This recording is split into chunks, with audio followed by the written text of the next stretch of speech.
Welcome to Fearless with Jason Whitlock. I am Jason Whitlock, your host.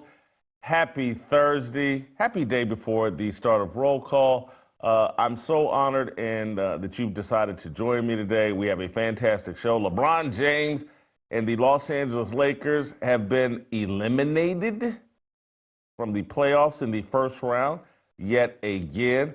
Jay Skapanek will be here shortly to talk with us about that.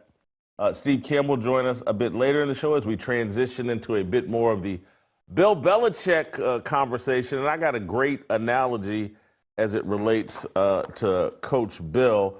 If you've ever watched the television show Rescue Me, you're going to love my Bill Belichick analogy.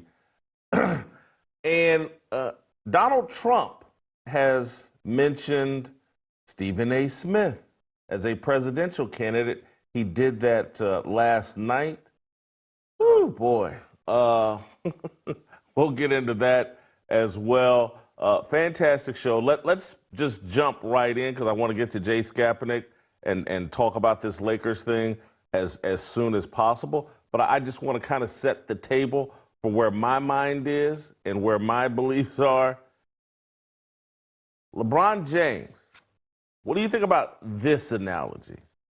He's the Jordon Sanders of the NBA. And I don't mean the entirety of LeBron James's career. What I mean is the 7 years he has spent in Los Angeles. He's been Jordon Sanders. He's been the person that the media has overhyped. He's been the person that's played in a watered-down, softened NBA and portrayed as if, hey, man, these 7 years here in Los Angeles, this is LeBron James wrapping up his pursuit and catching of Michael Jordan. And, oh, my, here he is in year 21, and he's putting up this stat and that stat. And just look at these stats. This is incredible. He's the GOAT. LeBron James is just yet another psyop that the Matrix has played on us. Listen, let me be crystal clear here. I don't want you to think I'm denigrating LeBron's early years in Cleveland, his 4 years in Miami, his return to Cleveland. All of that, great. All of that makes him a top 5, top 10, maybe top 4 NBA player. All of that. These 7 years in Los Angeles have been a psyop, a mirage, a narrative, a script that's been played out. He is Jordon Sanders. The media has lied to us about what's been going on with LeBron James the entire time he's been in LA.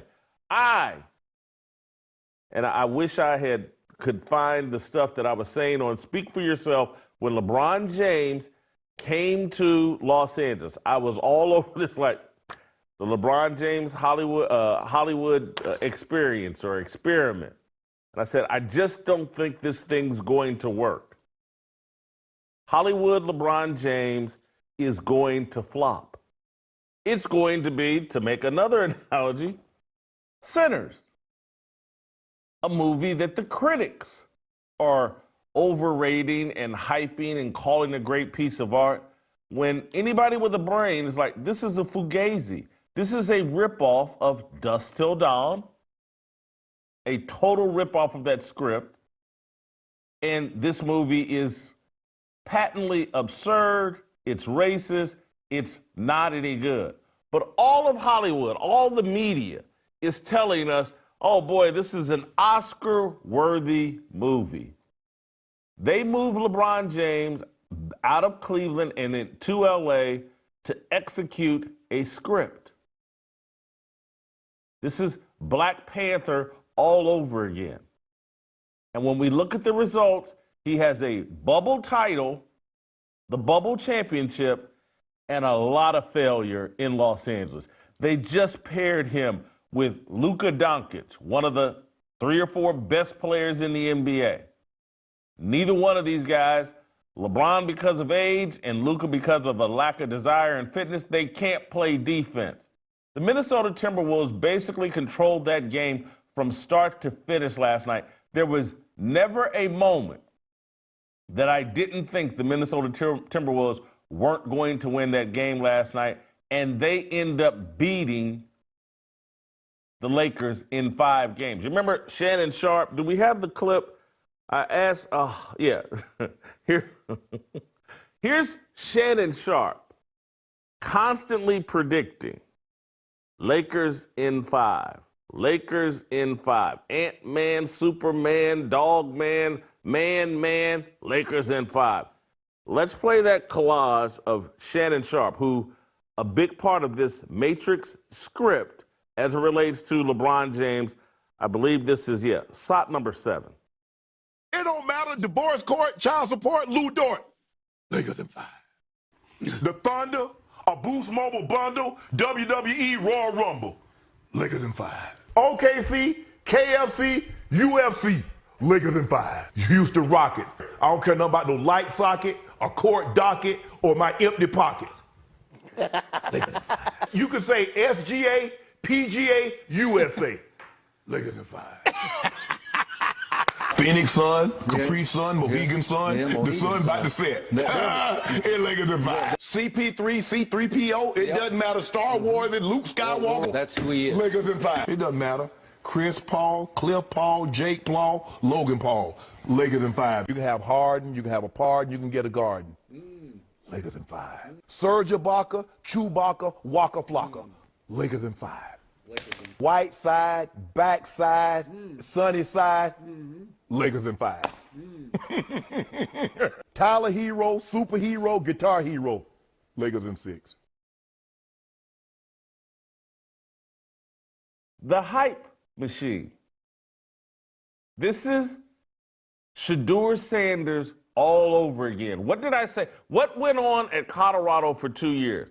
Media would show up, broadcast the game, and constant propaganda. You're watching one of the great quarterbacks in the history of college football. It's amazing what Shedeur Sanders can do. He can spin it. He's John Elway. He's Joe Montana. Tom Brady's mentoring him. Shedeur in 5, 5th round. Steve Young, Roger Staubach, Vinny Testaverde, Shedeur in 5. This is what the media does. It lies and propagandizes and installs icons. The LeBron James, I'm just talking about these last 6, 7 years in Los Angeles. It's been a psyop. It's been a script. It hasn't been based in reality. This man has exited the first round of the playoffs multiple times while a Los Angeles Laker. This man has played with Anthony Davis and Luka Doncic and got one bubble title. A bubble title, when they were the COVID title. No fans. The NBA, desperate for relevancy and ratings, allowed the Los Angeles Lakers and LeBron James to win a bubble title. Other than that, it's been an abject failure. And it's all been about LeBron stat padding and chasing Michael Jordan. And they have to sell you the myth. You're watching history. This is unbelievable. LeBron James is going to surpass Michael Jordan. That's never been a possibility pretty much after the first season in Miami when LeBron wet his pants against Dirk Nowitzki and the Dallas Mavericks. We never saw that from Michael Jordan.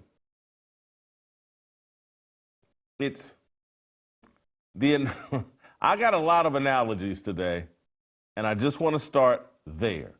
LeBron James and Shedeur Sanders, they're one and the same.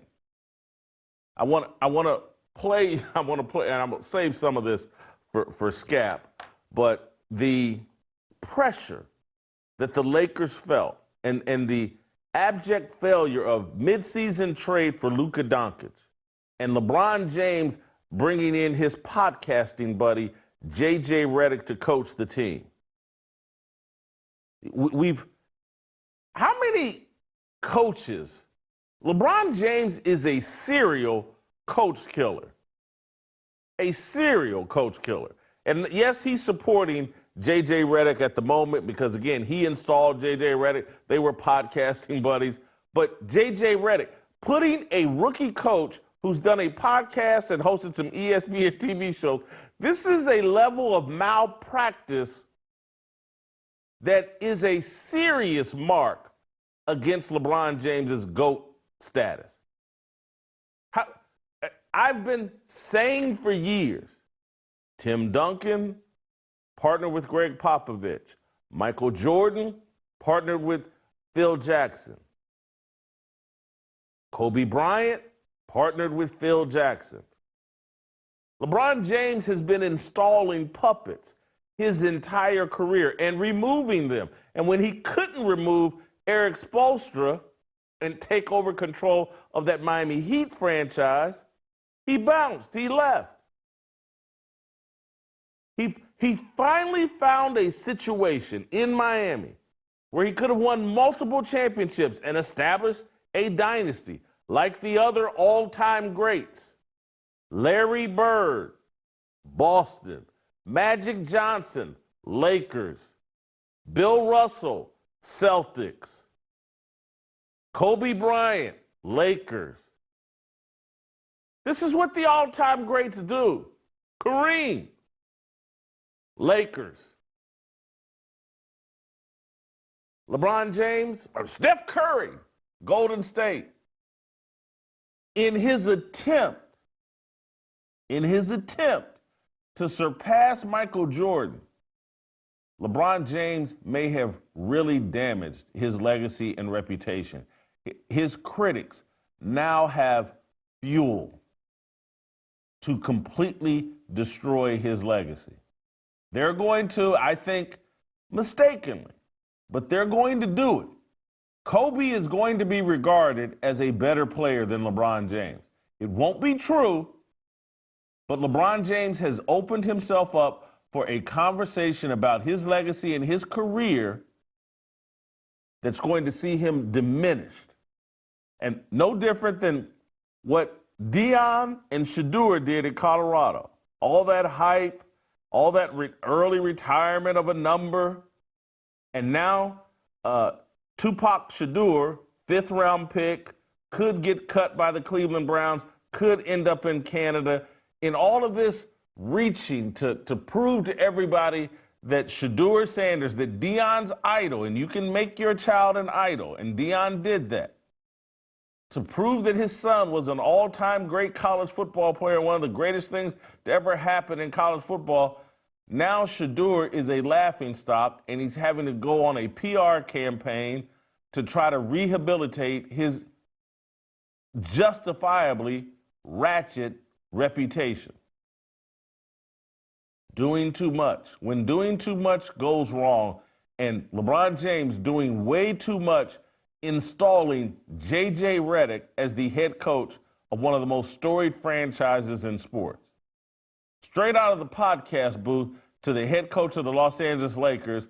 In Game 4, J.J. Redick made a fool of himself, played a lineup the entire second half, got questioned about it before Game 5, and the pressure busted his pipe. Let's play shot number 1. As you watch the film, what do you recall about your thought process in the moment? Sticking with the 5 you stuck with in the fourth quarter the other day, and is there an assistant or someone maybe that you'll lean on tonight, maybe to try to get some other guys involved if that opportunity presents itself? Are you saying that because I'm inexperienced and that was an inexperienced decision that I made? Do you think I don't talk to my assistants about substitutions every single timeout? No, I just think there's a lot of coaches lean on their assistants in those situations. As do I, There's a lot going every on. single time. That's a weird assumption. Thank you, Coach.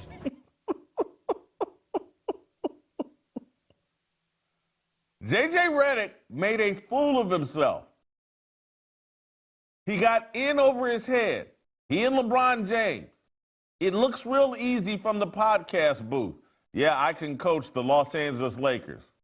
And we can trade for Luka Doncic, and we have two ball-dominant guys who don't like to play defense, and we're going to win. J.J. Redick has made a fool of himself. The Lakers have made fools of themselves. They have to move on from LeBron James.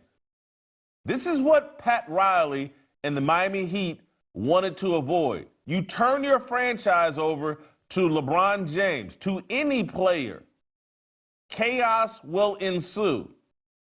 And that bubble title doesn't justify how bad the Lakers have been during the LeBron James era. This is a disaster.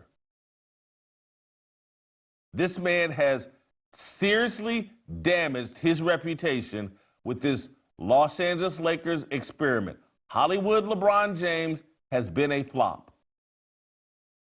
The Matrix, the propaganda matrix, cannot protect his reputation. Here's Brian Windhorst on ESPN. Brian Windhorst, a very reasonable, not a hot take guy, but everybody knows what happened here with J.J. Redick. He made a fool of himself.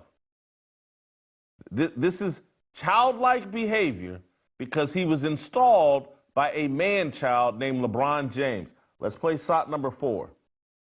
And I don't mean this in a personal way. J.J. Redick coached very immaturely in this series.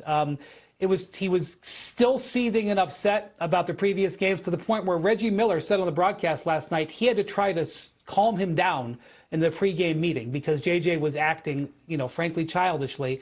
He walked off and stormed off in the pregame session with reporters. Regardless of the question, it's not the way to start. And then he not only did he double down on his, frankly, irrational decision not to substitute for an entire half in a playoff game. He doubled down on that. And then in this game, he played a guy who hadn't played in 3 months ahead of centers that he had on his roster. He played Maxi Kleber. He had never even practiced with the Lakers. Maxi Kleber's on the court with 5 minutes to go in like a 2-possession game. That is not a rational decision. I'm sorry. I mean, I don't even know if Mark Williams was on this team, whether J.J. would have played him. And that's just not – I suspect, in retrospect, J.J. will realize he didn't put the Lakers in the best position to win. And what Windhorst is talking about, the Lakers played this tiny lineup, a very tiny lineup, and turned Rudy Gobert into Wilt Chamberlain. Rudy Gobert last night looked like Wilt Chamberlain because the Lakers refused to play a big man. They didn't trade for one when they acquired Luka Doncic, and everyone knew they needed that. And then they went very small last night, and Rudy Gobert ended up with 27 points and 20 rebounds. It was embarrassing. Rudy Gobert got anything he wanted. This is a great defensive player, Rudy Gobert. They turned him into Wilt Chamberlain last night. It's all the Timberwolves had. The Timberwolves shot 7 of 47 from three-point range. The Timberwolves weren't very good last night. It's just how bad the Lakers were and how poor they were strategically. And so here's another coach the Lakers will need to fire and pay out the contract. And I know this is all monopoly money for these guys, and it just doesn't matter. But this is embarrassing.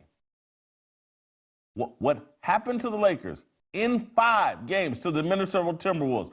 A 6 seed. The Lakers were a 3 seed. Many people thought the Lakers were an NBA Finals lock to some degree. I know OKC's over there, but they really thought LeBron James and Luka Doncic, at least the Western Conference Finals, they're out in the first round in 5 games. Amazing. We'll bring on Jay Skapanak here just around the corner. You know, he's a LeBron critic.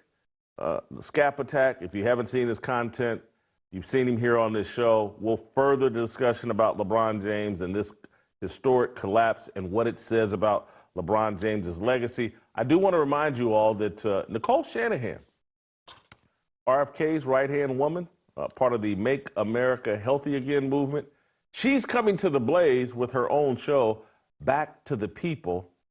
All you have to do is go to youtube.com/Nicole Shanahan, or just type her name in the search. We want to welcome Nicole to Blaze TV. Look forward to the great content and the conversation. Jay Skapanek, next.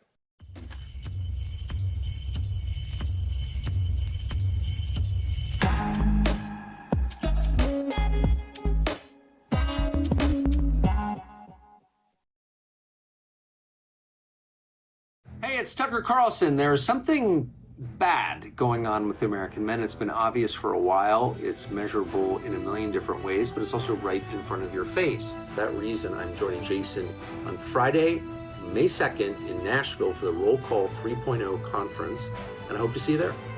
Join us at Fearless Roll Call 3.0. Real men, real conversations, real purpose. Tickets at fearlessrollcall.com.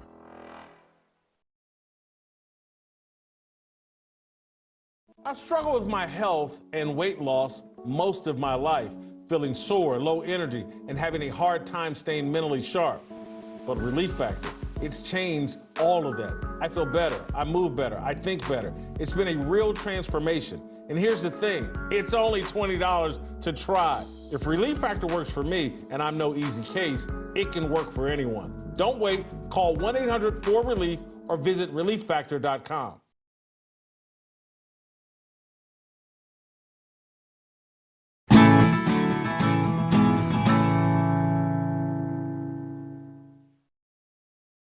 All right, welcome back. Time to bring in my man, Jay Skapanek. Skap, let's start just with a softball, big picture. How much damage has LeBron James done to his reputation and legacy with his 7-year stint? Not just last night, but just in totality, with his 7-year stint in Los Angeles. I think he's done some real damage here. Substantial damage, Jason. Good to see you, by the way. And that is a pretty lofty softball you just floated over the base for me to smack out here. Because, Jason, the LA Lakers are the pantheon of several all-time great players. I mean, look at the greatest of the greats that have donned that golden armor. Basically, half of the top 10 greatest players in NBA history have played substantial stints in Los Angeles, and they all, by and large, have done substantial legendary-like work. And LeBron James has had everything he's needed to do the same, to write his same chapter in that book of greats in that golden armor in Los Angeles. And by and large, he has done nothing but come up shy and fail. Jason, this guy, this freaking guy, he gets the bubble championship, that bubblegum Disney putrid little, I'd say it's a bad excuse. It was disguised. It was a preseason exhibition tournament, which I like to call it, disguised as an NBA championship, which was basically manufactured by Silver to get LeBron a championship there. Other than that 1 year, Jason, LeBron James has been out of the first round one time in his Los Angeles career, once, and he got swept in the Western Conference Finals that one time he made it out. People have been talking about a statue for LeBron James, about some kind of jersey retirements formerly Staples, now Crypto.com Arena. This has been a humiliating chapter in LeBron James's career, but Jason, just one of the many humiliating chapters in this guy's career. Gap, what do you say to myself and others that would say, okay, we got to judge LeBron on the first 14, 15 seasons and cut him? Hey, he's older. We've never seen someone 40. You're putting too much blame on LeBron. He's 40, 41 years old. It's not his fault what happened in this series here. You're being too hard. What do you got to judge him based on his longevity, and this is rare air. What do you say to those people?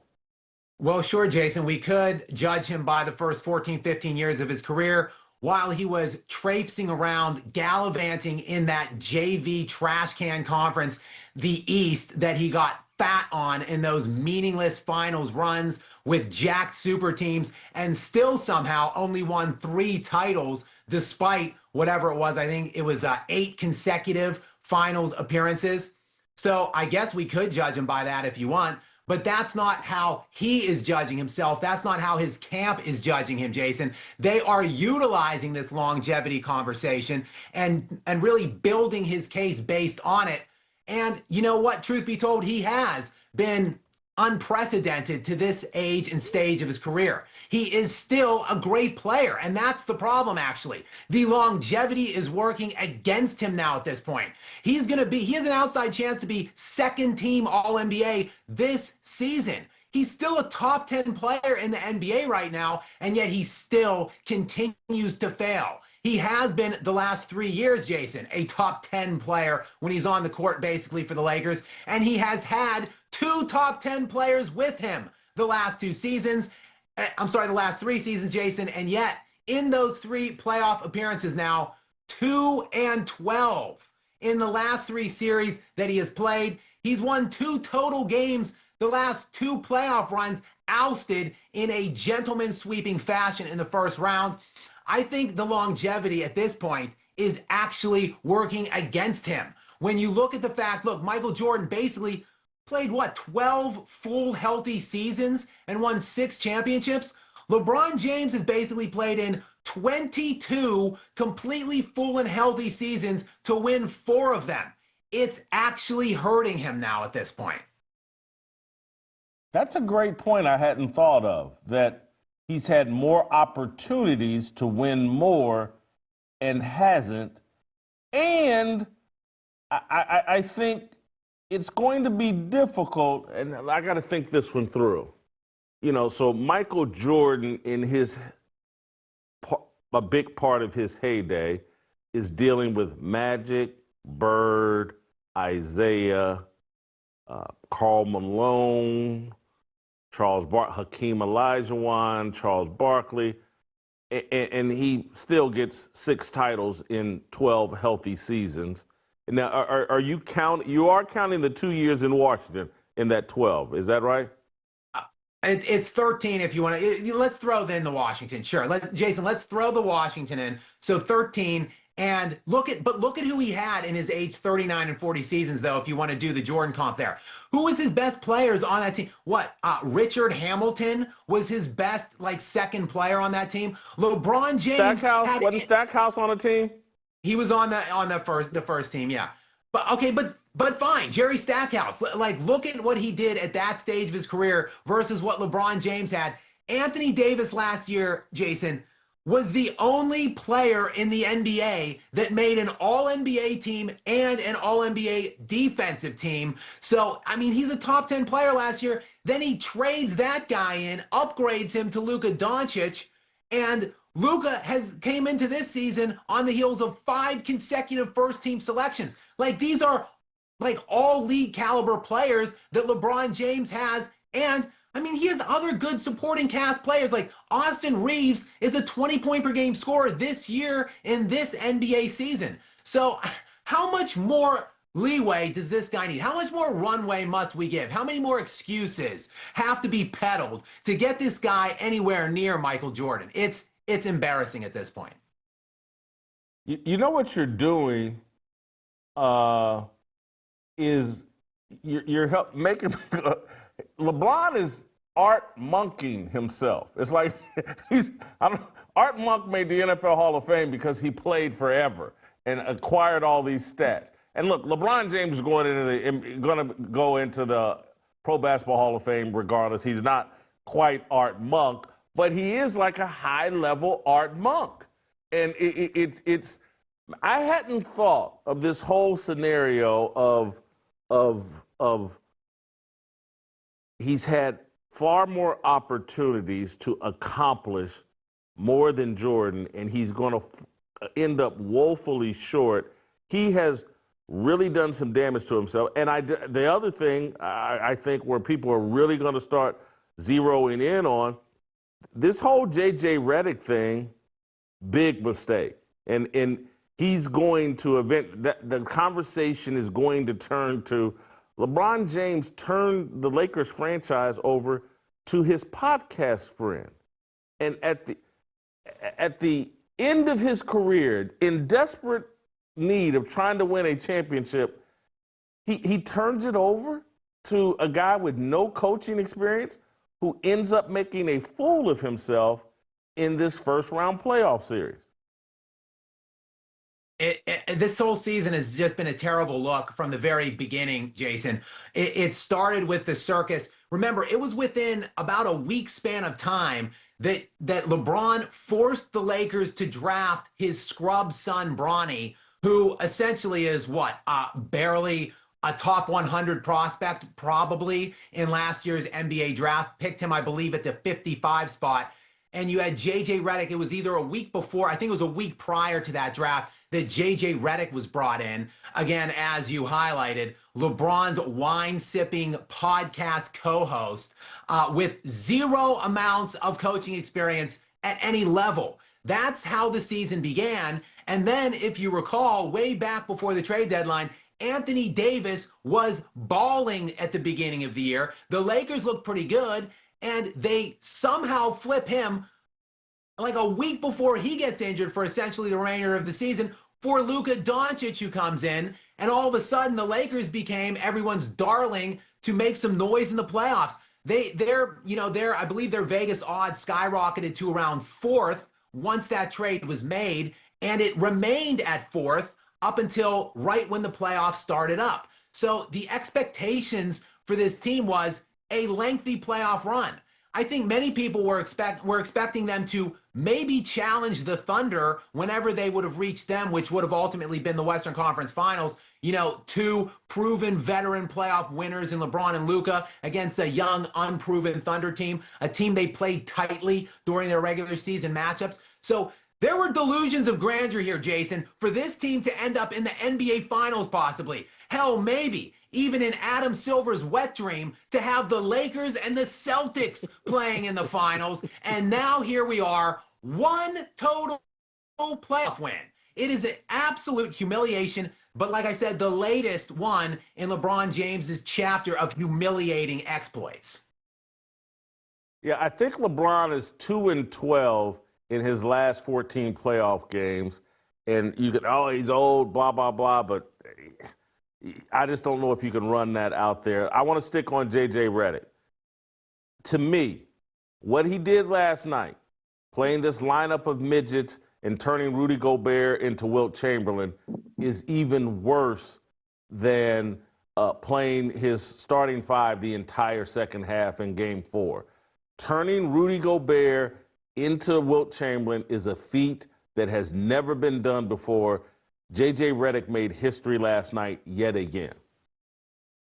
I had no idea what he was doing. At one point, it looked like, I think he had one 6'8" player out there, maybe Rui Hachimura at the time, maybe Luka was out there too. And it was like every other player was 6'5" or less. I had no idea what the strategy was that J.J. Redick was deploying. And I mean, Jackson Hayes got 0 minutes in last night's game. I think he had 4 the night before. Their only center.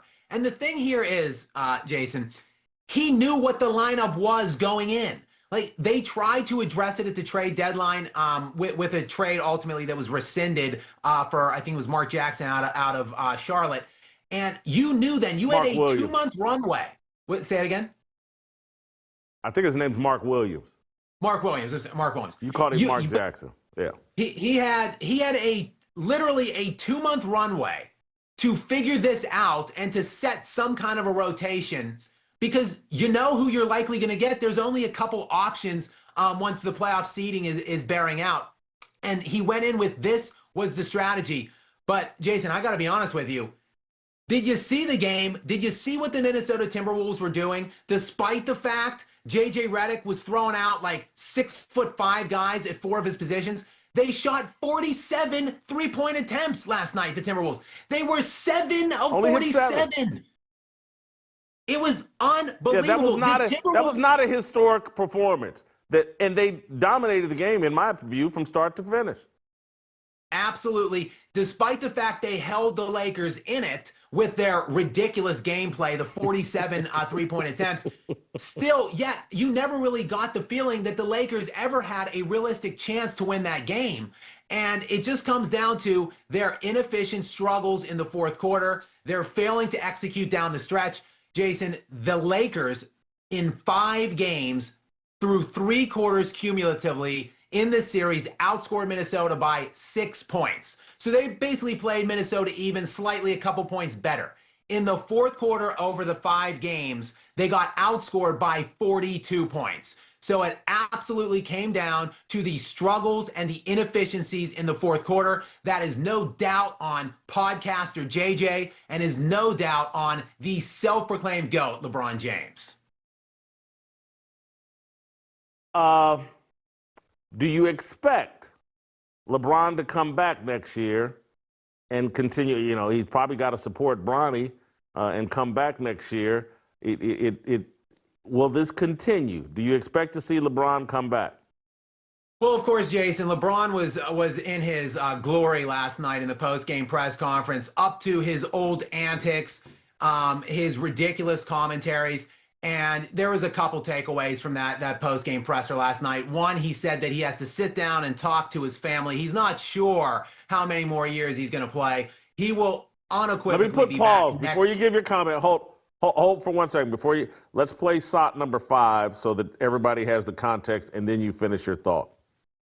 What type of thoughts does that give you about your end game, and how many more years will we see you play? I don't know. I don't have the answer to that. Something I sit down with my family, my wife, and my support group, and kind of just talk through it and see what happens, and then just have a conversation with myself on how long I want to continue to play. I don't know the answer to that right now, to be honest. So, Scap. Like I said, quintessential LeBron right there, hijacking, making him the main story. And I can guarantee you he will be back next year. He will be back in a Lakers uniform, suckling off the teat of Luka Doncic.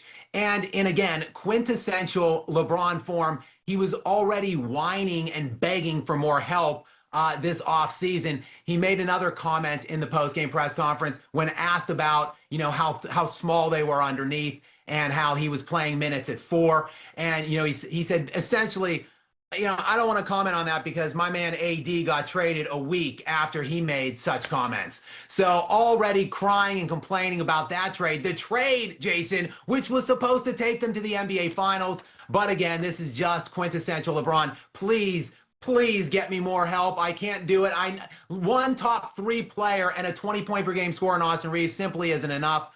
I need some more people out there in free agency this summer. So already pulling at the strings of Rob Pelinka and the front office brass of the Lakers and LeBron. Unfortunately for all of us who actually love this sport and want it to repair itself, LeBron will be back for year 23 next year. Finally, Scap, it appears that some people are pivoting to, hey, maybe Nico Harrison wasn't wrong about Luka Doncic. That, Luka's not going to be in good shape. He's not a willing defender. Maybe the Mavericks got lucky last year making it to the NBA Finals. Is this revisionist history, or maybe is there some substance to maybe Dallas wasn't crazy for reaching the conclusion that Luka's a great scorer, but we don't think he's a great winner? I still think that's premature. I still think, the jury, so to speak, is out on that. This was a unique situation. He was absolutely blindsided by this trade. Felt like he got stabbed in the back by Dallas. I don't think he really was right mentally for months probably after. He probably still isn't quite right, I don't think, after that trade. And physically, well, he had missed a lot of games early on in the year. He was, missing. He was load managing through back-to-backs late into the season. And, whatever, he had the stomach flu like 4 or 5 days ago in this series. He hurt his back last night, got a semi-hard looking foul driving to the basket nearing the end of the first half, and he kind of hobbled off a minute before the first half ended, and then he came out, he had a heat pack on, he was limping around, he looked like he could barely move. And I think give him an off season, let him get his mind and body right to where he was last year. And I still think this is a guy you can build around and win. But look, he's got to figure out how to play with another absolute ball dominator in LeBron James and a guy in LeBron who doesn't play any defense himself right now. So you have two kind of black holes on the court when you have Luka. Dallas was trying to kind of, disguise that away. Now you've got two in LA. So I don't know. I still like Luka Doncic as a player and as a potential championship piece. Just not sure if it's going to be with LeBron James. Scap, I know I said last question, but I do want to just take a look over at the Minnesota Timberwolves and Anthony Edwards. I'm glad they won 4-1, but I don't leave this series thinking like, oh, they're a real threat to do something. And I know they closed the regular season really strong, but I thought they played a horrible game last night. I think the Lakers just were far, far worse on defense and just strategy-wise. What's your feelings about the Timberwolves the rest of this playoff series or the rest of this playoff month or two? Are they any sort of real threat, or is this, they caught the Lakers and they caught two bad defenders at the right time? Yeah, I mean, Minnesota is a great team. I think they've underachieved in the regular season. I mean, I know they were bunched up. They won 49 games. They really could have, one game difference would have had them at the 3 or 4 seed. But nonetheless, I look at this team and I think, why are they not the 2 seed or the 3 seed in the Western Conference? I think this team has everything they need. I think maybe it's incumbent now on Anthony Edwards to be the guy that the mainstream media keeps trying to anoint him to be, like the face of the NBA, the best player potentially in the NBA. But he keeps having these puzzling, disappearing acts in big games, even games that he wins. Jason, last year when they beat the Denver Nuggets in Game 7 in Denver, mind you, in the semifinals, it wasn't because of Anthony Edwards. He was 6 of 24 in that game, and I think 1 of 8 in the fourth quarter. And last night, he tried his damnedest to lose this game. 5 of 19 shooting from the field for Anthony Edwards last night. 15 points only on 19 attempts, and 0 of 11, Jason, from the three-point line. 0 of 11. Like one of the great rim attackers in the entire planet today in Anthony Edwards, playing a team with no center, playing a team with Rui Hachimura trying to protect the rim, and you jack up 11 threes and miss all of them. He's so lucky they got away with this game. I think they have the talent that could get them into the Western Conference Finals, maybe even the NBA Finals, depending on how matchups fall. But it's going to be incumbent on Anthony Edwards to actually play like the face of the league type of player if they're going to get to those advanced stages of these playoffs. Gap, thank you so much. Great job as always. We'll see you a little later on in these playoffs. Thank you, Jay Skapanek. Hey, guys, make sure you go to fearlessmission.com. Use the promo code FEARLESS. You'll save $20 on your subscription to everything we're doing at Blaze TV, everything we're doing at Fearless. It's the greatest thing you can do to support me and this content that we put out. It's the greatest thing you can do to support the Blaze. Fearlessmission.com. Use the promo code FEARLESS. You'll save $20 on your subscription. If you want content like this, that's unique, it's different, it's bold, it's honest, you gotta support us. Fearlessmission.com, promo code FEARLESS. You'll save $20 on your subscription. Steve Kim, just around the corner. Next.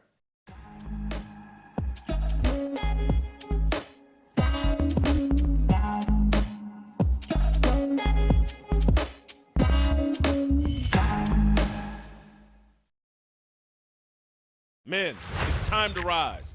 Our country, our faith, our future, all under attack. I'm bringing the boldest voices to Nashville. Roll Call 3.0 is your call to action. Join me, join Tucker, and let's take a stand together. May 2nd and 3rd in Nashville. I am Jason Whitlock, your host. Went without so that he could give you an abundant life. Now it's time for you to evade the ego trip so that someone else can live better. Amen. It's necessary that we decide to become men of character, of godly intent. He gives power to the faint, and to them that have no might he increases strength. Even you shall faint and be weary. Young men shall utterly fall. Jason, I know you called us to preach off, but I feel like preaching up in here right about now.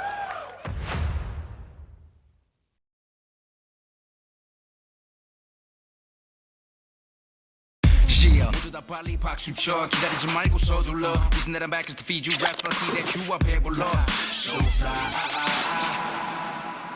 All right, welcome back. Give me a second before I get to Steve and TJ Moe, who's in studio here with me. He's in town for roll call. I want to set up this Belichick-Jordon Hudson conversation. There's been statements released by Belichick, statements released by CBS News, all about this interview where Jordon Hudson was pretty talkative and appeared like she was controlling Bill Belichick. Belichick and North Carolina have put out a statement that, you know, kind of pushes back against that. Like, hey, man, we did a 30-minute interview, and it was good and productive. They just edited it in a way that made Belichick look bad. I'm going to read Belichick's entire statement here. Stick with me. I want to make sure we have all this context. I agreed to speak with CBS Sunday morning to promote my new book, The Art of Winning: Lessons from My Life in Football. Prior to this interview, I clearly communicated with my publicist at Simon & Schuster that any promotional interviews I participated in would agree to focus solely on the contents of the book. Unfortunately, that expectation was not honored during the interview. I was surprised when unrelated topics were introduced, and I repeatedly expressed to the reporter, Tony DeCopio, and the producers that I preferred to keep the conversation centered on the book. After this occurred several times, Jordon, with whom I share both a personal and professional relationship, stepped in to reiterate that point to help refocus the discussion. She was not deflecting any specific question or topic, but simply doing her job to ensure the interview stayed on track. Some of the clips make it appear as though we were avoiding the question of how we met, but we have been open about the fact that Jordon and I met on a flight to Palm Beach in 2021. The final 8-minute segment does not reflect the productive 35-minute conversation we had, which covered a wide range of topics related to my career. Instead, it presents selectively edited clips and stills from just a few minutes of the interview to suggest a false narrative that Jordon was attempting to control the conversation, which is simply not true. So that's Bill Belichick's statement. CBS, hold for a second, I'm not there yet. CBS News issued a statement. When we agreed to speak with Mr. Belichick, it was for a wide-ranging interview. There were no preconditions or limitations to this conversation. This was confirmed repeatedly with his publisher before the interview took place and after it was completed. Let me be fair here. I tend to believe Belichick. That, he thought he was agreeing to a conversation about his book. CBS, looking at his sugar baby there, thought, hey, we can do something better than talk about this book. Let's talk about his sugar baby that he goes nowhere with. Belichick saying we're in a personal and professional relationship. You guys have heard me talk about the advice my father gave to me years and years ago. My father owned a small bar in the hood in Indianapolis. He owned several of them. He had a beautiful barmaid named Debbie. Debbie was just beautiful. Her sister was even better looking. Debbie, or your sister, if you're listening, holy cow, you were beautiful. And so I used to ask my dad, because my dad was a good-looking guy and he was known as a playboy. Him and my parents divorced when I was like 5. My dad remarried like 3 times. He was, kind of the Liz Taylor of black men in Indianapolis. He loved to marry younger and pretty women. But anyway, I'm off track here. But at some point, I asked my dad, like, man, you got to be tapping. This is when I was older. This wasn't me as a kid. I was in my 20s. I was like, you got to be tapping Debbie. I know you're tapping Debbie. And he was like, nope, not doing it. Once you start sleeping with your employees, they're no longer your employees. You work for them. And I've never forgotten that. Never forgotten it. My dad being wise. And I look at Bill Belichick's lack of wisdom. And it's amazing. And I saw there's a New York Post story that came out yesterday about the $8 million real estate portfolio that Jordon Hudson has put together since meeting Bill Belichick. She just started buying property in 2023 and getting loans for property. And this is all spelled out in the New York Post. And Bill Belichick saying they met in 2021. My math is right. That's 4 years ago. And that makes her, if my math is correct, 20 at that time.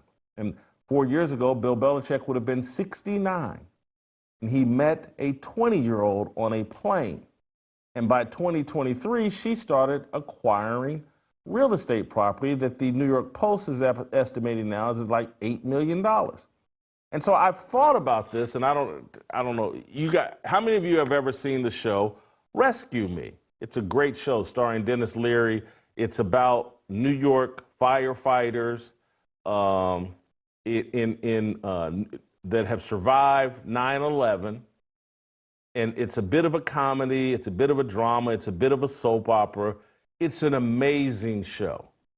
And on the show Rescue Me, Dennis Leary's the star character, but they have a lieutenant in the fire department at their firehouse named, they call him Lou for lieutenant.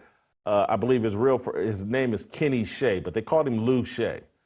Lou Shea is a mid-50s firefighter or early 50s or late 40s firefighter who gets involved with an escort named Candy, very attractive brunette. And this is in season 2. Candy, this plays out over the whole course of season 2. She gets her hooks into Lou. And I think starts describing to Lou that, I got this pimp that I can't get away from, or this guy that I can't get away from. And if I just had X amount of dollars, I could finally break free, and Lou, me and you can be together. And Lou ends up handing over basically his 401k to this young escort, pretty woman, Candy. And once she gets the money, she bounces and disappears on Lou. His entire retirement, he's turned over. And I'm leaving out details, but it's an amazing story. And like when the turn comes, you're kind of shocked as an audience, like, oh my, she just ripped this guy off and destroyed him. Lou, now he's stuck his hand up in the oven and like, that fire is hot.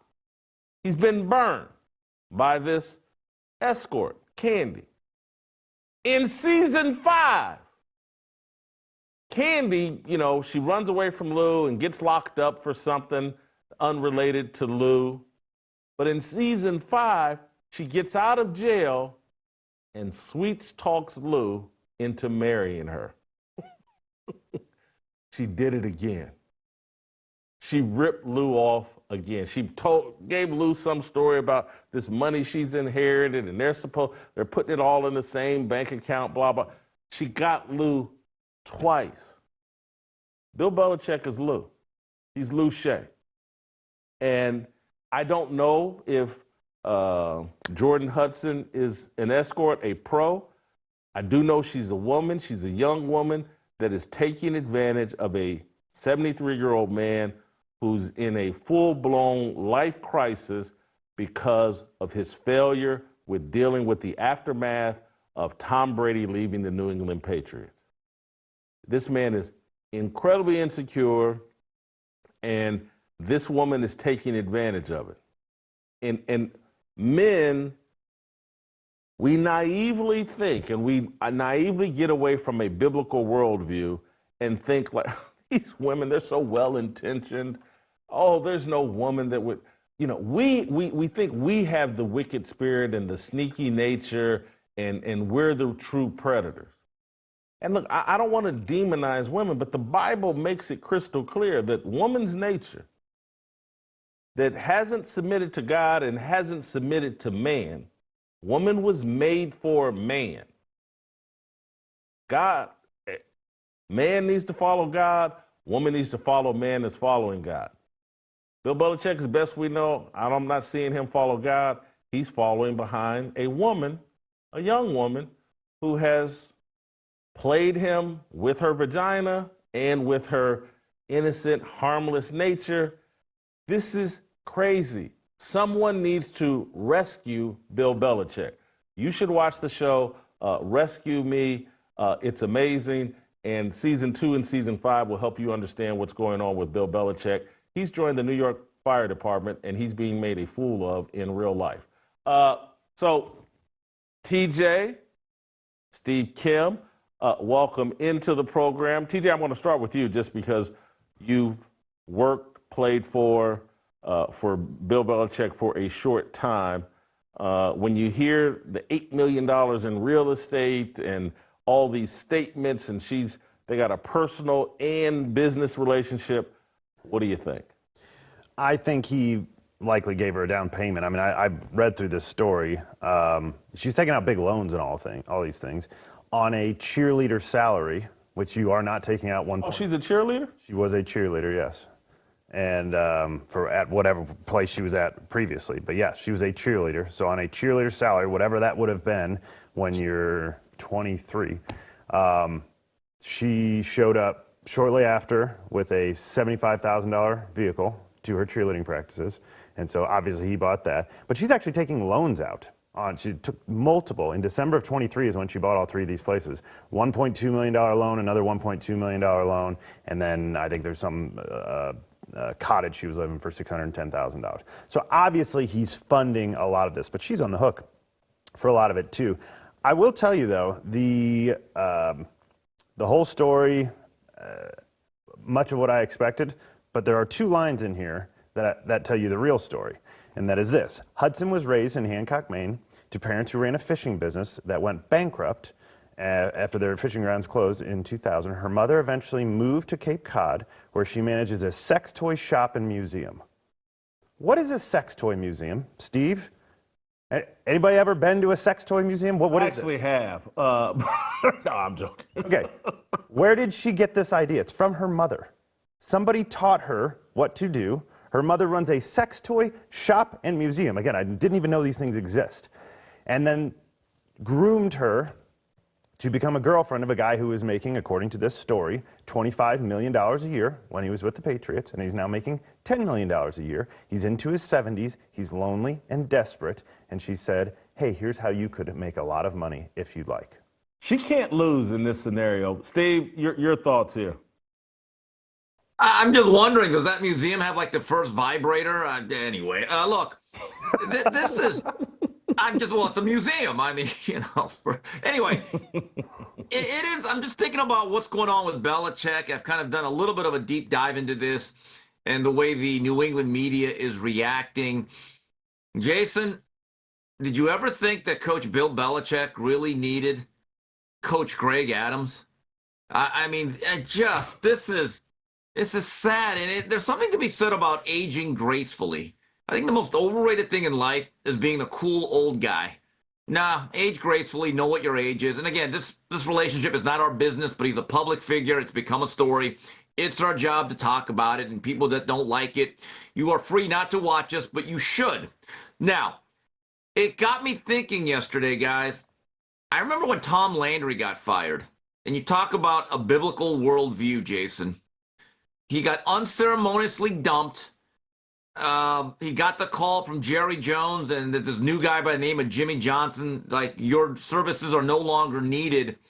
And the next day or two, Tom Landry was at his office cleaning everything out, just like any other middle manager getting kicked out of his cubicle, and he's got these boxes, and the news cameras are right in his face.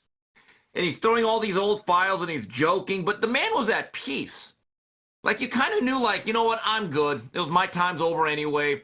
But there was a certain grace about the way he handled it. And the way it's like, you know what, I'm not defined by being a football coach. I'm a man of God. I've got a family that I can go back to. And I look back at that now at my age, and I think, man, we all wish we could be as good a people or person as Tom Landry, because while his career did not end very well, though they were 3-13, the grace that he showed, it was really admirable. It really was. And the American public, and especially around Dallas, rallied around Tom Landry saying, you're still our coach forever. I'm not so sure people have that viewpoint of Bill Belichick right now. No, they don't. Nor I do think people should be concerned, because I think what's transpiring with Belichick is relatable. And that's why, again, it was captured in the Rescue Me story, that like this stuff goes on. Men get themselves in positions, maybe there's no work, personal life balance, and then you start making irrational decisions in your personal life. It's certainly relatable to me. And so but Steve, you raised an interesting point about, hey, people may not be comfortable with us talking about this. And I totally disagree. North Carolina is paying this guy $10 million to coach their football team. One of the greatest coaches in NFL history, or the greatest coach in NFL history, is restarting at the college level, and he's brought a 24-year-old along for the ride. He's calling it. This is all fascinating, but people in the media are uncomfortable. I want to play you this clip of Ryan Clark, who doesn't want to talk about Bill Belichick. Clearly, they do a Showtime show together, whatever, but it's like he doesn't want to talk about it. Let's play Ryan Clark. Let's play shot number 12. This is him walking off the set when they're having a Belichick conversation. Play the clip. Well, you do not. That's where RC steps exit out the stage. I know what you're referring to, Mr. Riddick. Ooh. Stay away. I just watched the interview. I just watched the interview. Yeah, I got nothing to add. All right, relay off. I thought that was a good one. You can come back in. It was a great one. Nobody else needs to say it. I'll say it. You're a grown man. If somebody asks you a question and you don't want to answer it, don't answer it. You spent 20 years not answering questions you didn't want to answer. We don't need somebody else telling us you're not answering something. That's all. All he had to do is say, we're on to Duke. He could have just, we're on to Duke. Isn't that his I want to put, hold on, Steve, because I want your I want to play you Charles Barkley, who's friends with Belichick, but who has enough common sense to say, look, I'm actually concerned. Let's play Charles Barkley. What is Bill Belichick doing? Well, this is a very slippery subject for me because Bill's one of my really good friends. I'm not sure what's going on. He's been a great friend for me for a long time. We've been friends since he coached for the Browns. I think he got to be very careful right now. This is starting to be on a very slippery slope. He's the greatest football coach ever, for him and Nick Saban, for college Nick Saban, for Bill to NFL. Yeah, I from what I'm hearing, it's starting to be a very slippery slope. And I never talk about people's personal relationship. That's another rule I got. But I will admit, I'm a little concerned with some of the stuff that's going on. And I might actually reach out to him and make sure everything's good. But I am concerned from what I'm hearing, because, it's not a good look right now. I'll admit that. I give Barkley credit for addressing it. I understand why Ryan Clark, being friends with him, they do the Showtime deal. He does, and he's somewhat joking, but he doesn't want to touch this. But Steve, I think this is a very appropriate topic to be discussed in the media. Well, look, he's a big name, and she's being trotted out front and center. in a lot of ways. Okay, so, and by the way, it would be, well, you know, we're on the Wake Forest. Any football questions, you know, right? But anyway, so look, Ryan Clark is a coworker, so that I understand his position. I think that was good natured. Keep this in mind. He thinks so much of Bill Belichick, he actually dressed up as him with the white face for Halloween. I mean, so obviously he holds him in great esteem. I tell you who's not hesitant to talk about this at all, and they have their knives out. They've probably been waiting for about 10 to 15 years at least, and they are lampooning it, and they are hypercritical, and they're enjoying every single minute of it, is the Boston/New England media. I've been watching a lot of stuff, and there's one station, and I've sent you some of the links, 98.5 the Sports Hub. They're on a rampage, and they are not holding back. They're letting a lot of the skeletons out of the closet about Belichick, and I'm not going to lie to you, I find it salacious, I find it very provocative, and I cannot lie, I'm enjoying a lot of it. Can you provide any details of the nature? It doesn't have to be, but what are they saying? They're flat out saying this guy's a freak, he's a weirdo, he's always been this way, he's always been secretive, he's not a good guy. They're actually going through some of the interviews and just breaking him down. They're not sympathetic. They're not. All those years of basically going, well, you know, we're on to Cincinnati, is coming back because my view is this, and I don't know if it's right or wrong. You could have your own judgment. If he would have played the game with the media, and if he would have been more cooperative, friendlier, I believe, and again, Jason, let's be honest, we are human as media members. We would probably be sympathetic towards people that gave us time, that gave us access. When we needed a quote in a tough situation, they said, I'll give you 2 minutes. I'll give you something on the record. I'll give you some information that would be valuable to you. Belichick did none of that. And again, I'm not saying he had to, but this is where people's skills matter. And I think J.J. Redick's going to find that out one day. And these guys are absolutely trashing Belichick to a point. Some of them are flat out saying the University of North Carolina, they should actually fire Belichick right now. I think there's actually some truth to that in terms of like, this is embarrassing for North Carolina, but TJ, yes. He's won, people built careers off of the success that Belichick and the Patriots have. Normally that will buy you some loyalty. But it seems to be that here in New England, it's like, no, we never really liked this guy. We had to tolerate this guy, and so the knives are out. Are you surprised by that? Not surprised by it. Here's the other thing. I don't think this is any different than Bronny James and LeBron. It's one thing when you're just a dad. It's another thing when you bring him into the workplace. He brought her into the workplace. He's opened the discussion. CC her on all the emails. She's going to be here on the field. I'm going to bring her as my PR girl. We have both a professional and personal relationship. So now you've made it our business. It's one thing to ask if it's just personal. But you would think that the Boston media would maybe try to cover for him. Again, people built careers off of him. I'm not saying they owe him that loyalty, but I'm a little bit, Steve saying the knives are out. Yep. I'm a tiny bit surprised by that, but I shouldn't be if I really thought about it. There's a few people. I think Tom Curran might be a guy that had some respect for Belichick, and a few guys that were there through the whole time.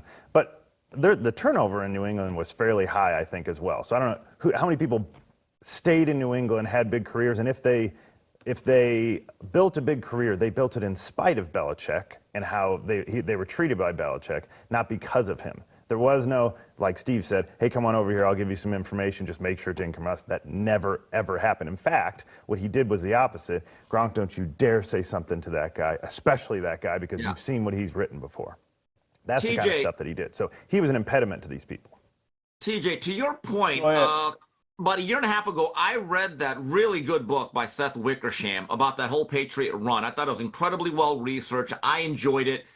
And then I watched the 10-part Patriot series on one of the streaming networks. Now, this is the sense that I got, that Belichick, in many ways, was a figure that you tolerated because of the production that he brought and the Lombardi trophies he put in your trophy case. However, the way he treated Tom Brady at the end, and in my view, was the driving force for Brady ending his career with the Tampa Bay Buccaneers, did not sit well with a lot of people, including Robert Kraft.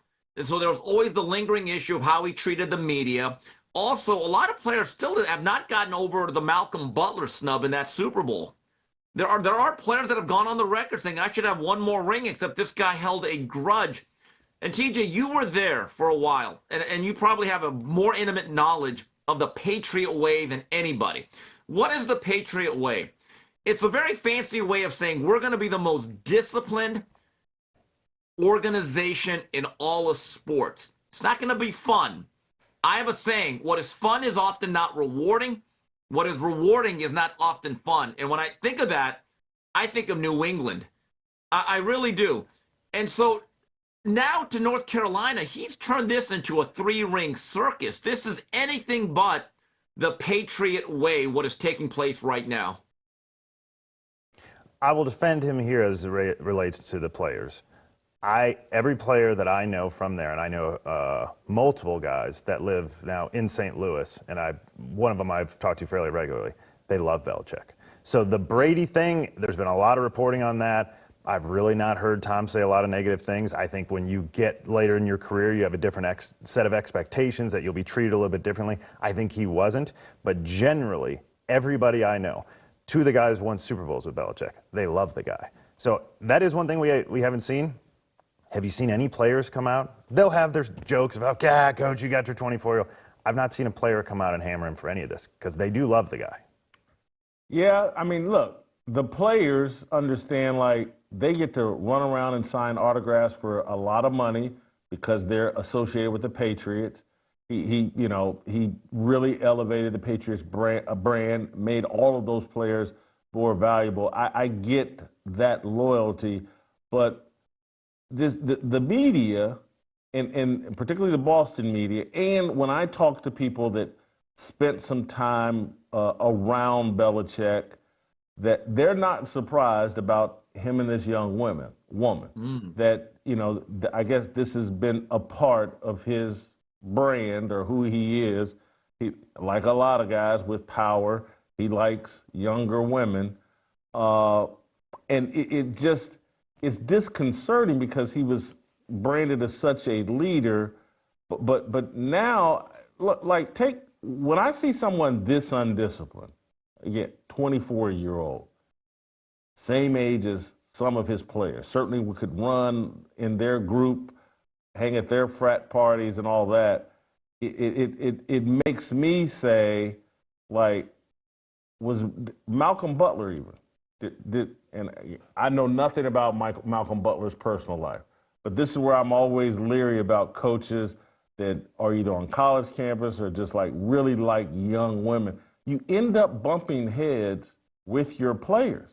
You end up getting crossways with your players in terms of you're in the same dating pool. I'm not saying this in any way trying to brag, but like when you go back to Kansas City in the 1990s, I'm the same age as all the players in Kansas City. And occasionally we got crossways over the same women.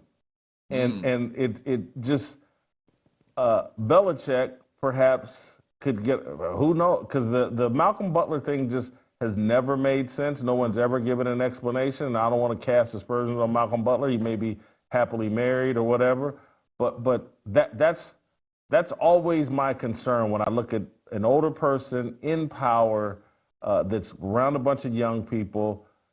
You can't be in the same dating pool, and it looks to me like they were.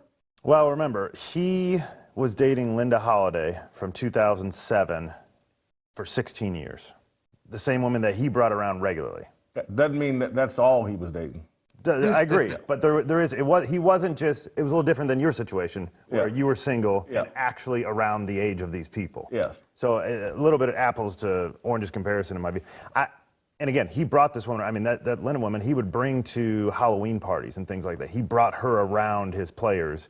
And so, the Malcolm Butler thing, to me, the overarching lesson in all of this, to be honest, is stay married, and I think that professionally, and I think that personally. Stay married, because you should have stayed married to Tom Brady. Your career would have ended better. Perhaps you would have been comfortable going out on top instead of coaching forever and trying to prove that he can do it aside from Tom. And he was the arrogance that's been created. It was probably arrogance that happened with Malcolm Butler more than anything. And now, I mean, look, I used to train kids in football after I got done playing.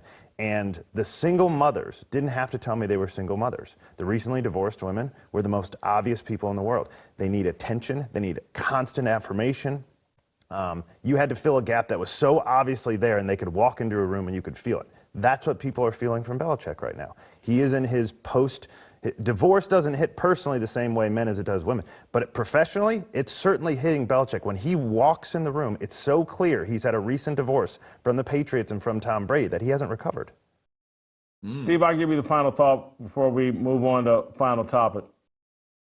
I find this thing incredibly ironic, given the fact that Belichick, I always thought of him as just a football guy. Everything is buttoned up, buttoned down. I mean, it came to a point that players like Rob Gronkowski would literally stop themselves in the middle of saying something funny at a press conference, and he would start to giggle because he understood, can't violate the Patriot way. If I say this, it'll go against the very ethos and the philosophy of our organization and our team, so I better stop myself. And now you see the guy who was in charge of that getting stopped by Air Jordan. Oh, the irony, the irony. Pretty woman here has done a great job, and Bill Belichick needs to be rescued. Steve, I want to play you this clip of Donald Trump yesterday.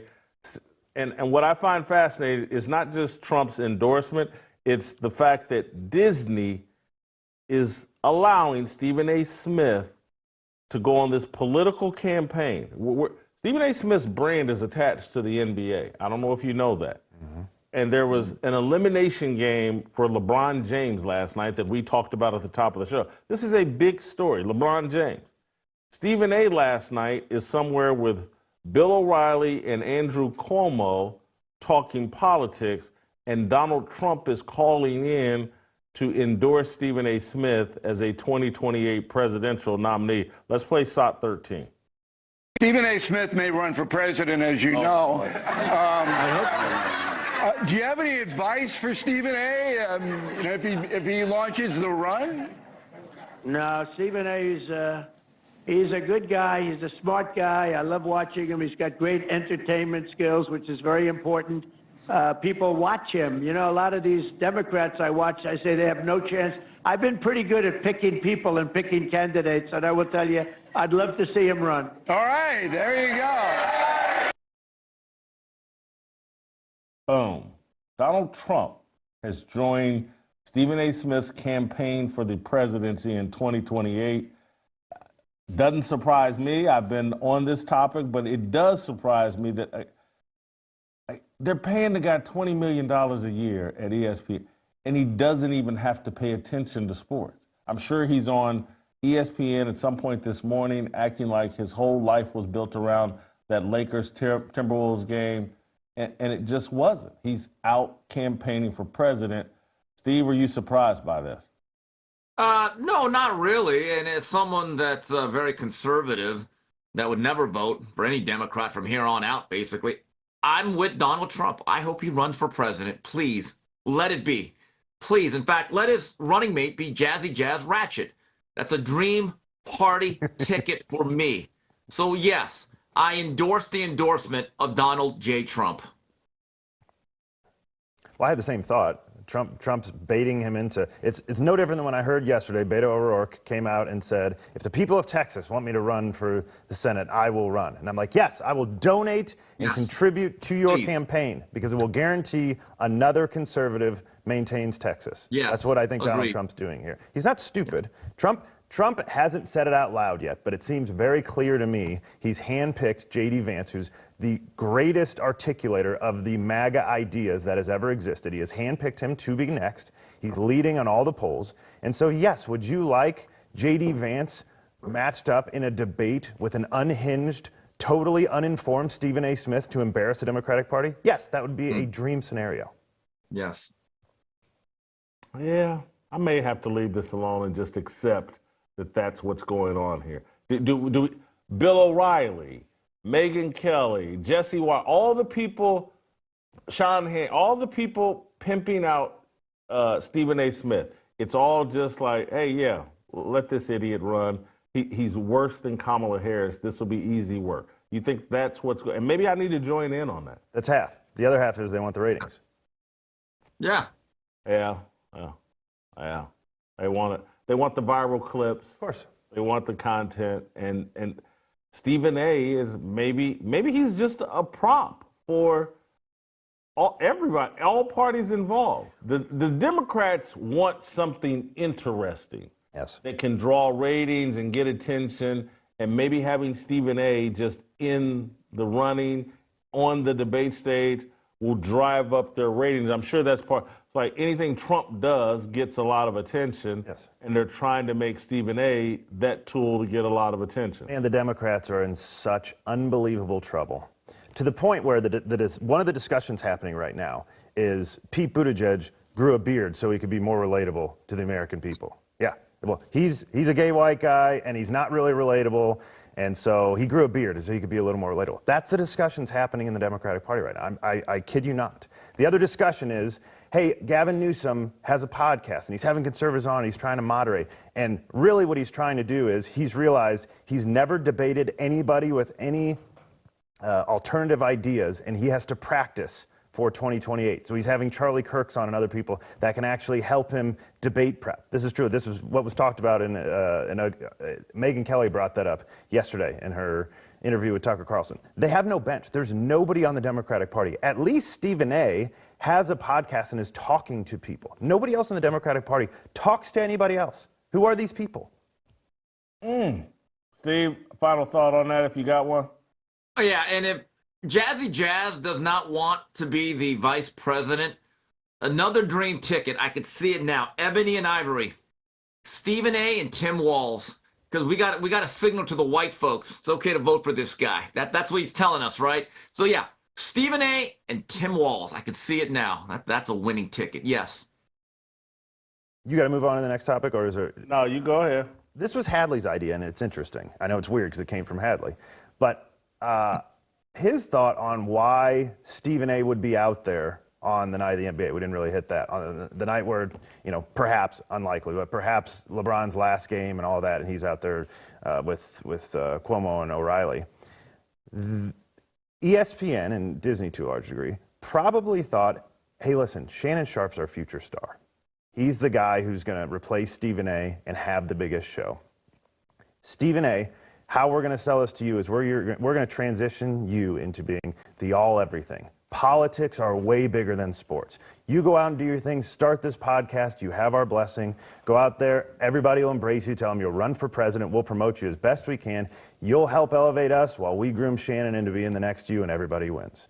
And Shannon blew that up last week. And maybe that's why they're a bit reluctant to officially move on from Shannon.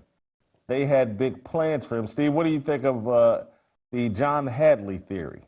Yeah, I mean, there's some legitimacy to it, but although I believe that Shannon Sharpe's permanent departure from ESPN, it seems to me like a fait accompli. I think they're just working out the details. The rest of Shannon Sharpe's media career, and he's still going to have one, I think will largely be as an independent content creator. They have not officially signed off. They're trying to see if this is going to blow over as it relates to Shannon Sharpe, and there's potentially a chance that it will blow over. There's so little moral integrity in television and in America and with the public that maybe this will blow over. It's like, hey, Bill Belichick's a sex freak, so Shannon Sharpe. Who was Stephen A. It is what it is. Who was Stephen A. sitting next to last night? Bill O'Reilly. And? Andrew Cuomo. Couple freaks. Chris Cuomo. And Andrew's in there too, but yes. Yeah. blew over for all of them, enough that they have the President of the United States on the line with Stephen A. last night. They're not where they once were, but well, you'd say that, and you could throw Trump in there. He's had his sex scandals as well. It's like, Stephen A. actually needs a sex scandal, I guess. That would improve. That would actually improve his. Hey, Steve, I want to run. Yesterday we played the clip of Joy Taylor. No one in the NFL, they don't know what they're doing at the quarterback position. No one does.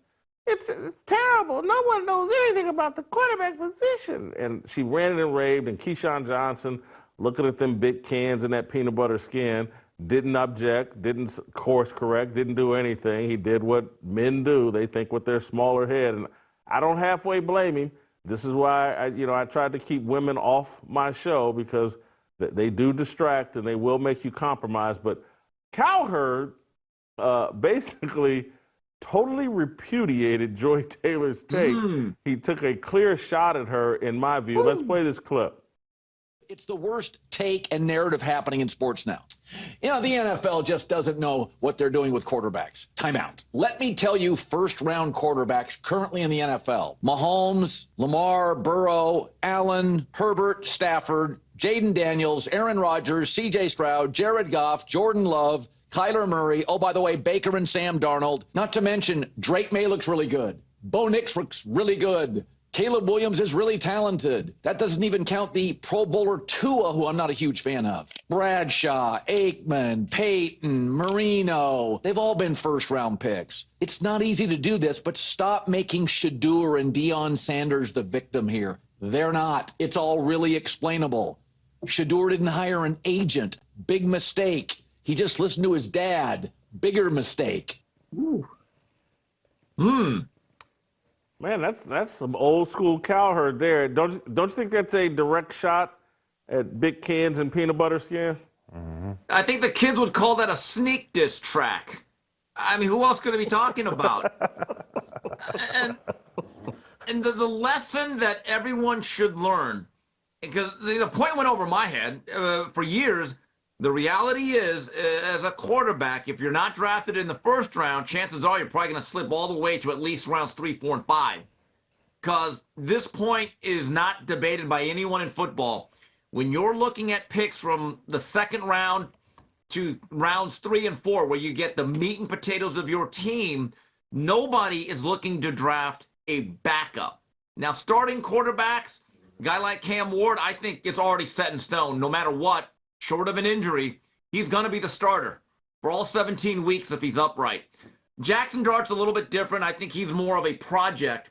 But again, in the age of the salary cap, the way NFL teams are run, nobody is drafting anyone from about pick 30 to about, 75 for the most part, to draft a backup. That is the reality. Hey, TJ, before you chime in on this, do we have the clip from yesterday of Joy Taylor? I just want to give the audience that maybe didn't see yesterday's show. Oh, we don't? Anyway, I want to give anyway, TJ, go ahead. We'll play the clip after you. What he would tell you is he was going after Mel Kiper, who did the same thing first. The NFL hasn't been able to evaluate a quarterback for 50 years. That's a good point. And then he might tell you that, hey, he would say this perhaps privately if he has any sense, hey, Joy Taylor's been on my show. I don't take a lot of what she says that seriously. Mel Kiper, on the other hand, when he's losing his mind over Shador Sanders over and over for 3 straight days, that I do take seriously. TJ, I think you've made an excellent point. I'd totally forgotten that Mel Kiper, in one of his meltdowns, did just like the NFL's an idiot. They don't know what they're doing at quarterback position. And he didn't say only Mel Kiper, but yeah. I also don't think Joy Taylor has too many original thoughts. I think she saw him say that and came out and said it herself. And she might as well be Melanie Kiper. Let's play Melanie Kiper, and we'll just play a little 30 seconds of this. Play the clip. With all due respect, I don't care about quarterback evaluators. You don't know what you're talking about. They literally don't know. You have no idea what you're talking about. They literally do not know. You're guessing, and sometimes you're right, and most of the time you're super wrong. Super wrong. They do not know how to evaluate the quarterback position. I say that with an immense amount of respect. But you're not wrong. But you don't know what you're talking about. There is an insurmountable amount of evidence that you are completely clueless when it comes to evaluating quarterbacks. There are so many factors that go into whether a quarterback is successful or not. And talent is really Stop there. the last The thing. thing that's hilarious there, let's stop, is Keyshawn. Yeah. You might as well just mention boobies, boobies. Look at them tatas. Get him, girl. Super don't know what they're doing. I mean, the lust is so.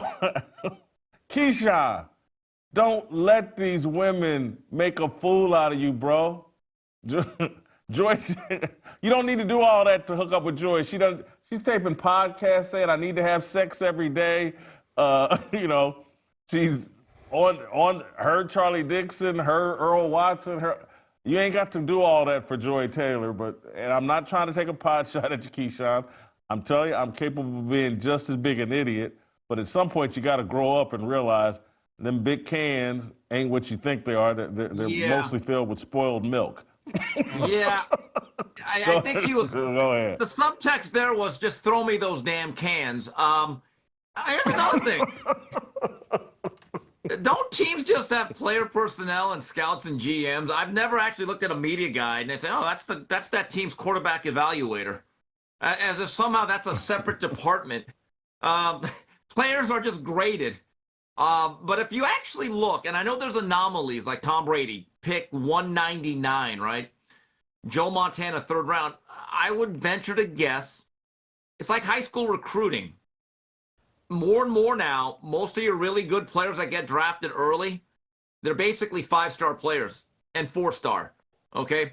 And I would venture to guess that in the National Football League, I'd say for the last 25, 30 years, for the most part, your frontline National Football League starting quarterbacks are probably first-round draft choices. Well, what you're talking about, football is a genetics sport. And the guys, Jeff George was in 3rd or 4th grade, and we were like, hey, man, this guy's going to be the #1 pick in the NFL draft. And this is in 3rd and 4th grade. You could see it. And you could look at his brothers. He had a brother that was a quarterback of our high school team that was a very good player, and you could just see, like, look how much better he is than Dave. And you could just see it's a genetics deal. That's how they knew LeBron James in basketball. It's like they look at LeBron James at 8, 9, 10, 11 years old, and you can just see it. And so all this deal, like it's impossible to evaluate these guys. No, it's not. But I'm serious. I'm saying this on a serious note. The clip we played, and you know what? I want to play it again with Joy Taylor and Keyshawn. And I'm not trying to pick on Keyshawn. I'm trying to elevate Keyshawn. I'm trying to elevate men. I'm telling you, I'm not. Because I can be this kind of an idiot. I can be, but you got to quit thinking with your small head. Listen to Keyshawn, a #1 overall draft pick, a really, really good NFL player. He's sitting on national TV simping for someone who's made it crystal clear, like anybody can tap this for the right opportunity, and he's on national TV simping for. Play the clip again. With all due respect, I don't care about quarterback evaluators. You don't know what you're talking about. They literally don't know. You have no idea what you're They talking about. literally do not know. You're guessing, and sometimes you're right, and most of the time you're super wrong. Super wrong. They do not know how to evaluate the quarterback position. I say that with an immense amount of respect. But you're not wrong. But you don't know what you're talking about. There is an insurmountable amount of evidence that you are completely clueless when it comes to evaluating quarterbacks. There are so many factors that go into whether a quarterback All right, cut. Listen. Keyshawn, you really don't know how to evaluate 304s. You really don't. You're super wrong about this. It's not. Super wrong. It ain't that hard. And it's not. That's how, am I doing it right? Yeah. I'm not trying to look. I like Charlie Dixon. Everyone, I've been honest about that. He treated me well as an executive. I don't know what he had up with. I do know what he had up with Joy Taylor, or what his plans were. Maybe I got submarined by him because he made promises to Joy Taylor. But I like Charlie Dixon. Keyshawn, call Charlie Dixon. He can tell you, you ain't got to be on TV making a fool of yourself to get in Joy Taylor's panties. You just don't have to. So cut it out. You're making men look bad, and you're convincing women that we're all idiots and that we have no self-control and no discipline.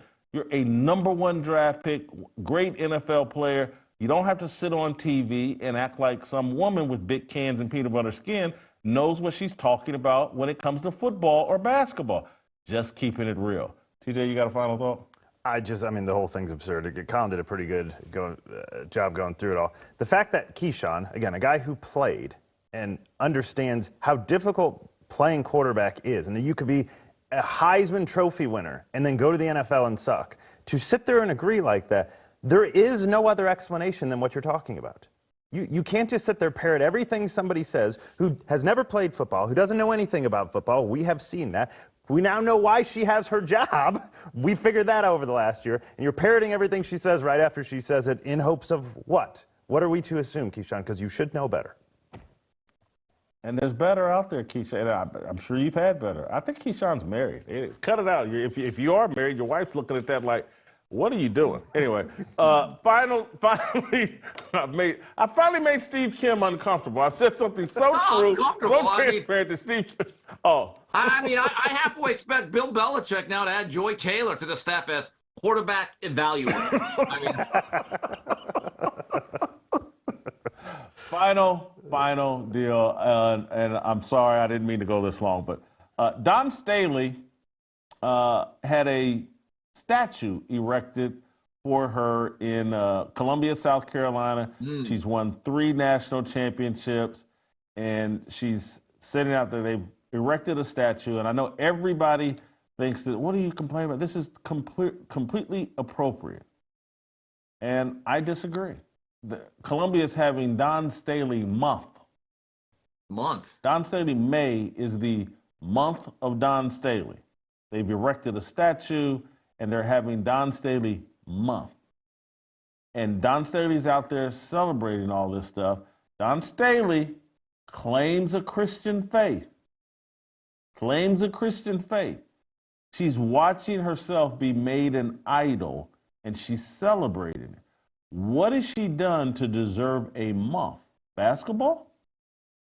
Don Staley month? And you're making yourself an idol, and you're helping people put you on. And she just doesn't deserve that. And particularly if you're going to claim the faith, cut it out. You're not an idol. No one's an idol. You shouldn't have idols. And this whole thing, we're just too quick. She's accomplished more than Shedeur Sanders, but this is the same thing. They build statues for you after your career is over.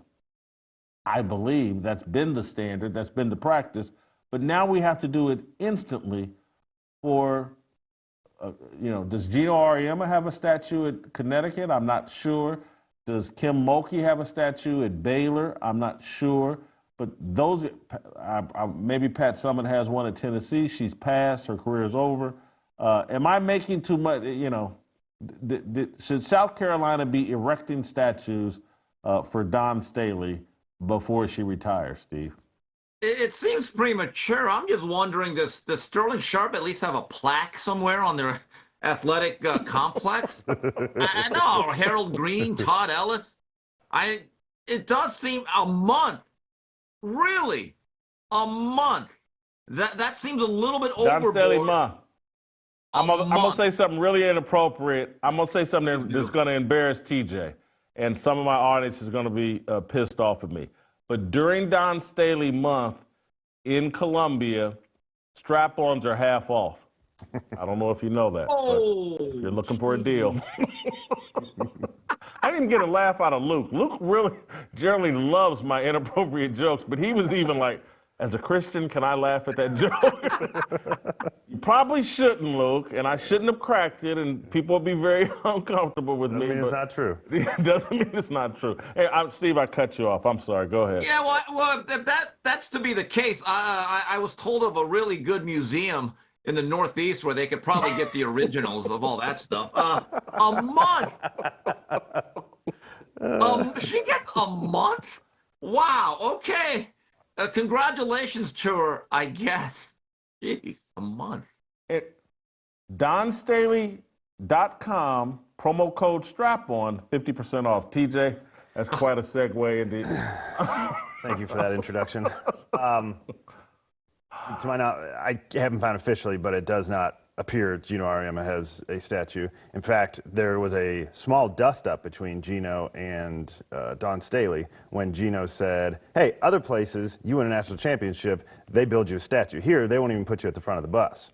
And so that's his expectation. Don Staley, at the time, was defending Asia Wilson, or as Hadley calls her, Aja Wilson's statue, which went up in 2021. And she even said, hey, I thought Asia should be the only one who had a statue. I shouldn't have had one. And that was at the time. Now, obviously, she has changed her tune. As today, she now has an entire month dedicated to her for no reason.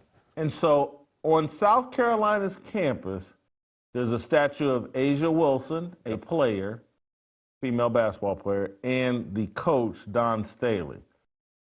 And I know that a lot of people go to South Carolina games. From what I understand, their home games are like pride parades and drag queen story hour. That it's a great. I'm somewhat joking, but I'm being dead serious. That the LGBTQ loves to go to the South Carolina women's basketball games. I get it that she's built a popular basketball program there, but a major university has 2 statues to basketball players that I'll bet you I can guarantee, because I think I've read this, like that basketball program loses money, millions of dollars. And despite how many ever people are turning out for games, it loses millions of dollars, and some university, 2 basketball players have Women's statues. basketball. I'm sure South Carolina, women's basketball, but I'm sure South Carolina produces heavyweights in a lot of industries outside of sports, and it is an educational university, and there's statues for 2 women's basketball personalities. It just seems a bit much. According to the state, whatever that is, they lose $5.6 million per year.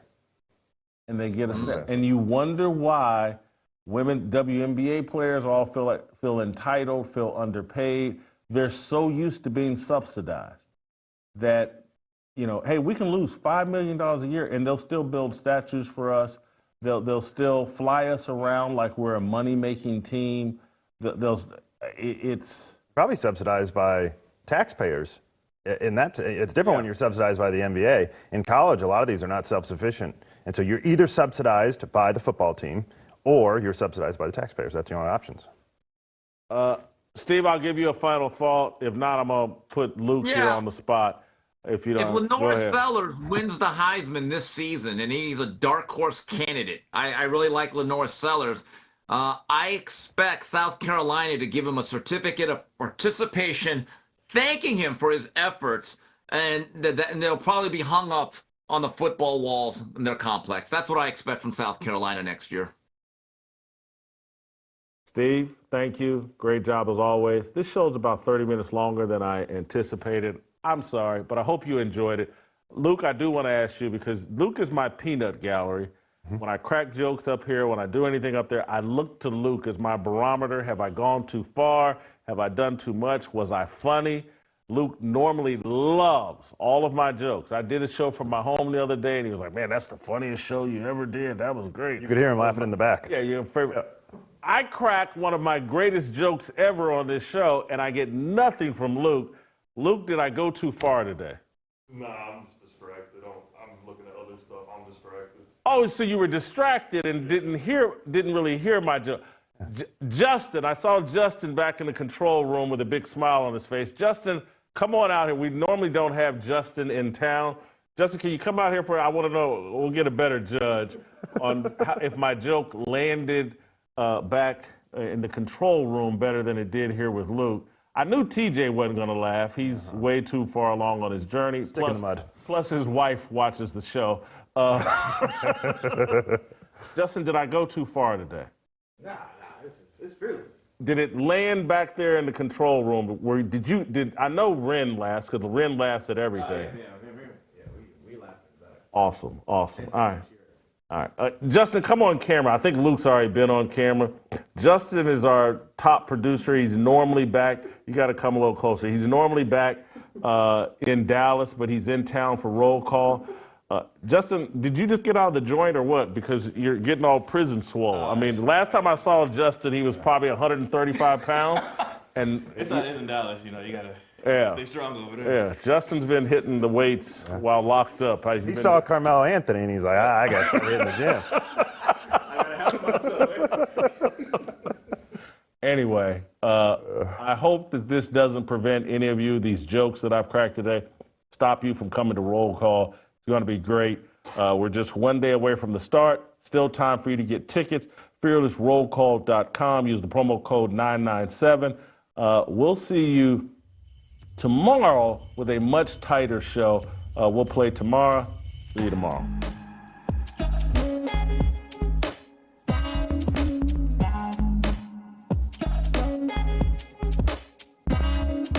Waiting for the countdown, coming off the breakdown, standing in line for freedom. Looking for a breakout, feeling like a standoff, nothing in life like freedom. Came like a fighter, striking like a ladder. Can you hear me? Oh, yes. I apologize. Go over to the Harmony channel at Jason Whitlock Harmony. I forgot. See, I crack these jokes and I forget. We'll be talking about Philip Anthony Mitchell, the minister that moonwalked back his very appropriate sermon about obedience to authority. He had to apologize and walk back his comments. The black minister down in Atlanta, he runs the 2819 church that's very powerful and popular. Anyway, Anthony, Virgil, myself, Kevin Donahue, I believe, talking about Philip Anthony Mitchell on the Harmony channel. That'll start in 10 minutes. All right, now we'll get out of here.